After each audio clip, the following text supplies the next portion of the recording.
Olá, bem-vindos e bem-vindas ao canal Filosofando com Gabi. Eu sou a Gabi e hoje nós vamos filosofar sobre Montesquieu e o espírito das leis. E desde quando lei tem espírito? Vem comigo que eu te explico depois da vinheta.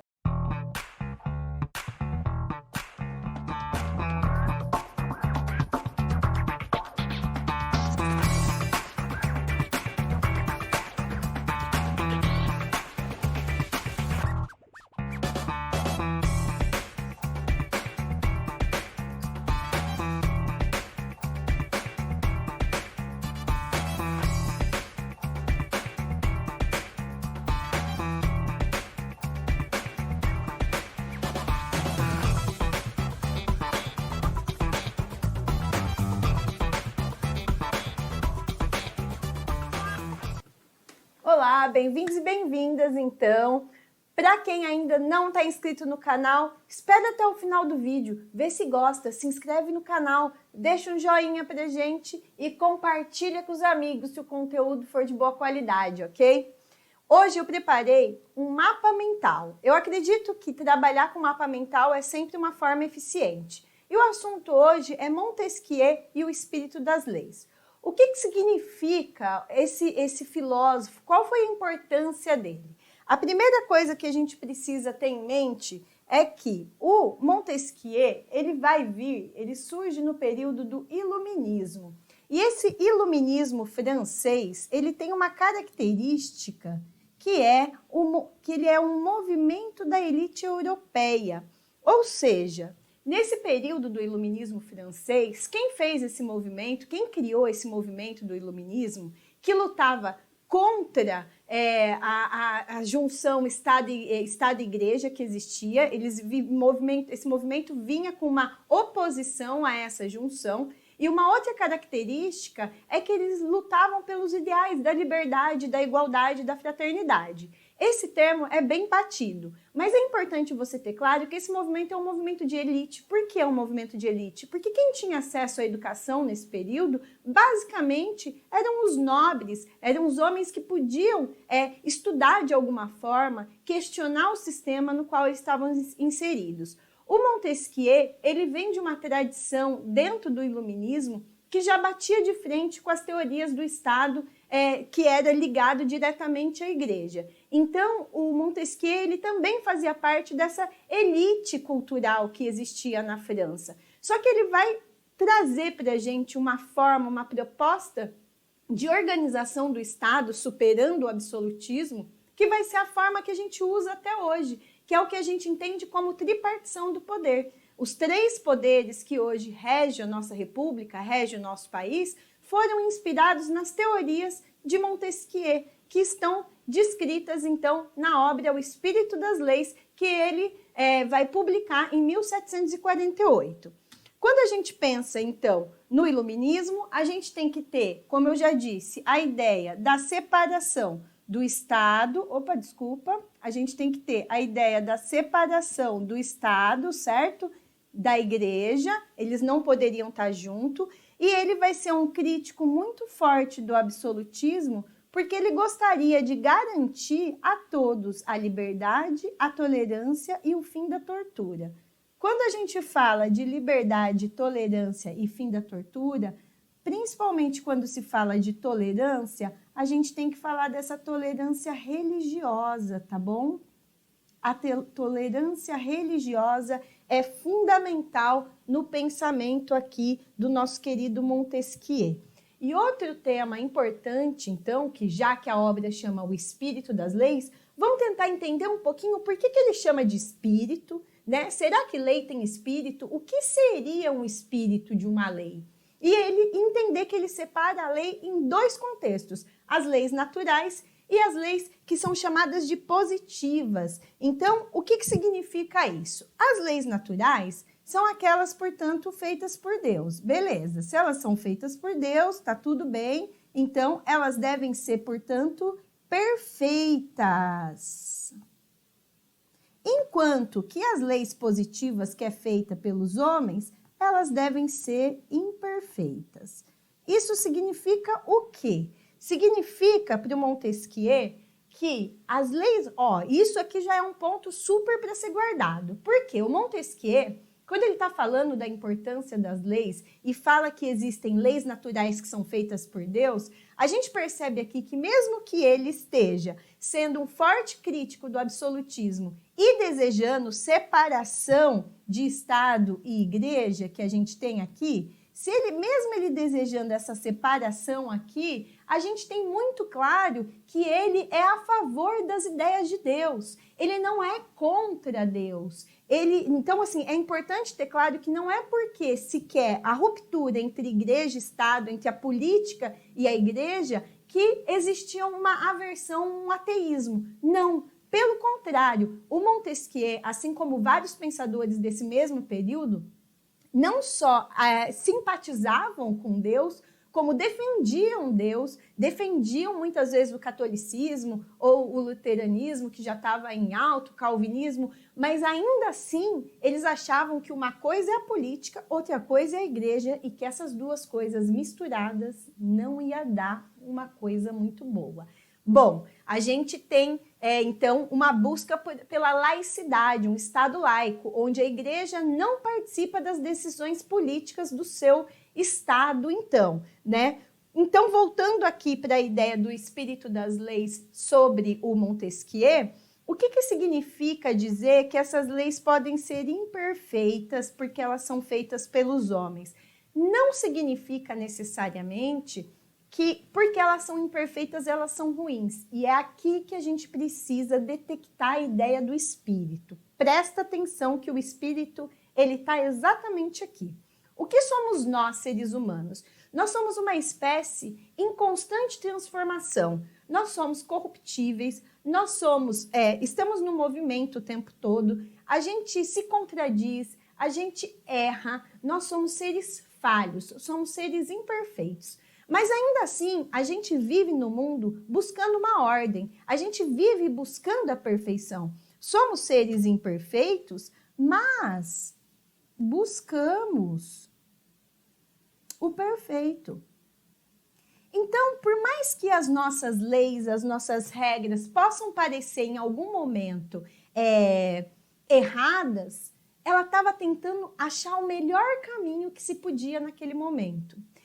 Para o Montesquieu, o movimento, a lei, a criação de regras e normas para viver em sociedade não é um negócio uniforme, linear, que alguém vem, chega, fala que é e acabou. Ele é uma construção histórica. Todas as leis e todas as regras que regem a nossa humanidade, desde que a gente se entende como gente, elas se transformam. A ideia da moral se transforma. Ela, inclusive, varia de um lugar para o outro. Por quê? Porque ela está em acordo com o espírito do seu povo, com o espírito da sua cultura, com o espírito do lugar que lhe compete. Então, o Montesquieu, quando ele pensa nas leis, ele fala que as leis acompanham o espírito da humanidade, o espírito da história, e elas são o que a gente tem de melhor, porque elas são a racionalização da ideia e da busca de perfeição.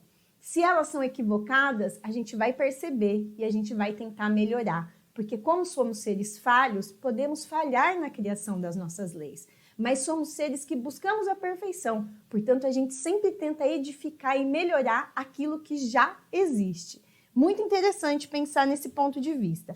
Vamos trazer aqui, olha, o mapa que vai trazer agora essa divisão. Então, em 1748, o Montesquieu vai escrever o Espírito das Leis, que então separa o poder nessas três condições aqui, certo? Que é o executivo, o legislativo e o judiciário. Onde está descrito? Aqui, ó, em 1748, ele vai escrever o Espírito das Leis. Antes de falar para vocês sobre os três poderes, eu gostaria de fazer essa leitura aqui brevemente do que é a lei do ponto de vista do Montesquieu. Olha que interessante. As leis são frutos da realidade social e histórica de um povo. Por isso ela possui um sentido, por isso ela possui um espírito. Olha que bonitinho, elas possuem espírito, porque é exatamente a característica de um povo. Cada momento da história cada momento da nossa história, de um modo geral, traz leis diferentes.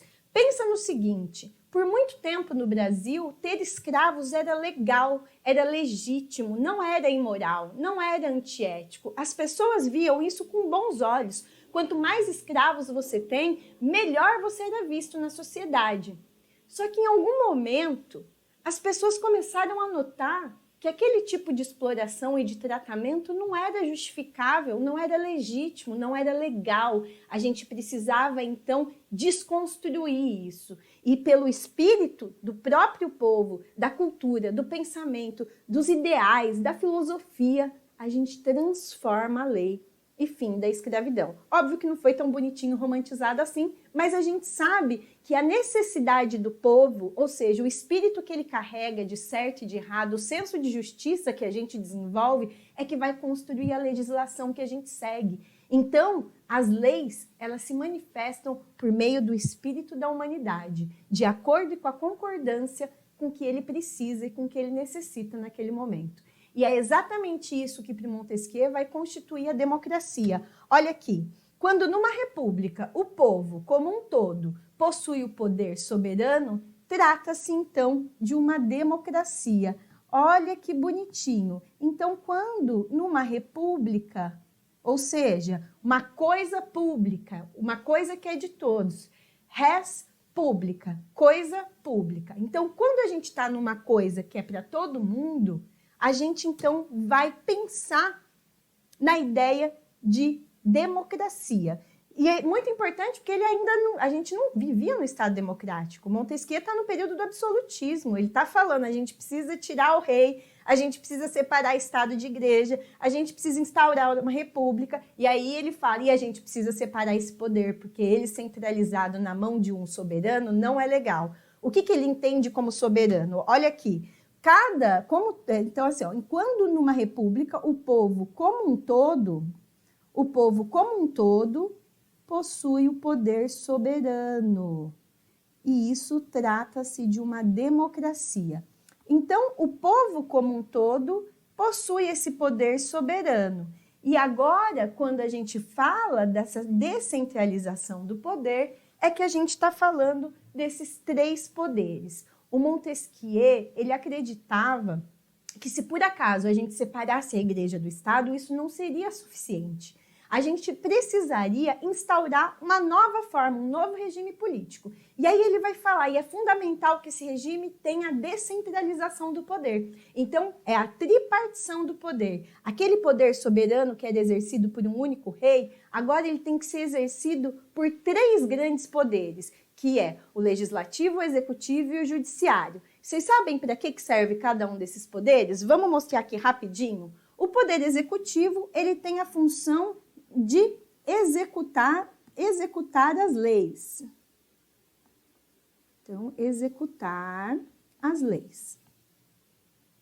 O poder legislativo, ele tem a função de criar as leis. E o poder judiciário, ele tem a função de julgar as leis. Então, a gente percebe que todos os três poderes estão intimamente relacionados com o quê? Com as leis.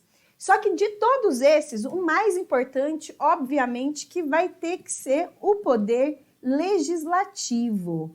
Por que que o legislativo é mais importante, Gabi? Porque é aqui que tem o maior exercício da democracia. Como assim que é aqui que tem o maior exercício da democracia? Vamos pensar no Brasil. Quem elege a Assembleia Legislativa? Quem faz parte do Poder Legislativo? Vereador, senador, deputado federal, deputado estadual. Quem faz parte do Poder Executivo? Presidente, prefeito e governadores. Então, os governadores, presidentes e prefeitos nós escolhemos, mas eles são um.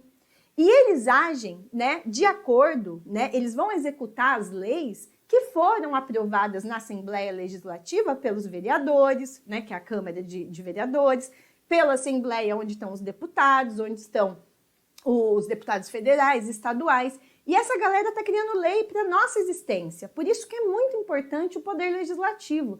Se tem um foco que você deve ver quando você for votar, é quem vai ser seu deputado estadual, federal, quem vai ser seu vereador. Se você votar no camarada do teu pai e da tua mãe, pode ser que eles não dividam da mesma opinião que você. E aí, amigo, se ferrou. Então, você às vezes tem um ideal político tão à frente que você votou no camarada da família, que é um cara retrógrado e que não vai favorecer você dentro da legislação em hipótese nenhuma. Então, o maior poder exercido pelo povo está no poder legislativo. O executivo também é nossa responsabilidade. Então, a gente tem que achar alguém que também está de acordo com os nossos ideais. E o poder judiciário é aquele que a gente não tem controle, que vai por meio das carreiras de concurso público, quando se trata no Brasil. Então, são os juízes, são os delegados, né, Suprema Corte, Tribunal Federal. Então, são muitas as formas de exercer o julgamento. Todas as leis, elas prescrevem, né, elas prevêem lá o crime que não pode ser cometido e caso seja cometido, a infração ela vai ter lá de 1 a 10 anos de prisão. Quem faz essa avaliação, esse julgamento da ação que já ocorreu é o Poder Judiciário. Então, eles não podem ser o mesmo, eles têm que ser separados, independentes um do outro, mas ao mesmo tempo precisam se relacionar. A ideia do Montesquieu é de que um poder deveria fiscalizar o outro e com isso a gente conseguiria atingir o equilíbrio. Infelizmente não é isso que a gente vê nos dias de hoje, né? Mas, de qualquer forma, eu acho que ainda é um caminho mais justo, mais próximo de uma justiça social aí, apesar de parecer distante assim. Bom, eu espero que vocês tenham gostado. Eu vou minimizar aqui o mapa, vamos ver se eu consigo para deixar ele na tela para vocês, certinho para vocês fazerem um print da tela, tá? Vamos lá, enquadrar. Bonitinho. Aí. 5 segundinhos, vamos lá, tira um print da tela. Espero que vocês tenham gostado, que vocês tenham entendido. Tem um mapa mental, então, aí muito bom para os seus estudos. Hoje eu fico por aqui com esse vídeo. Se gostou, compartilha, se inscreve, deixa um joinha para a tia Gabi ficar feliz aqui. E se tiver dúvida, deixa no comentário, tá bom? Um beijinho e até a próxima!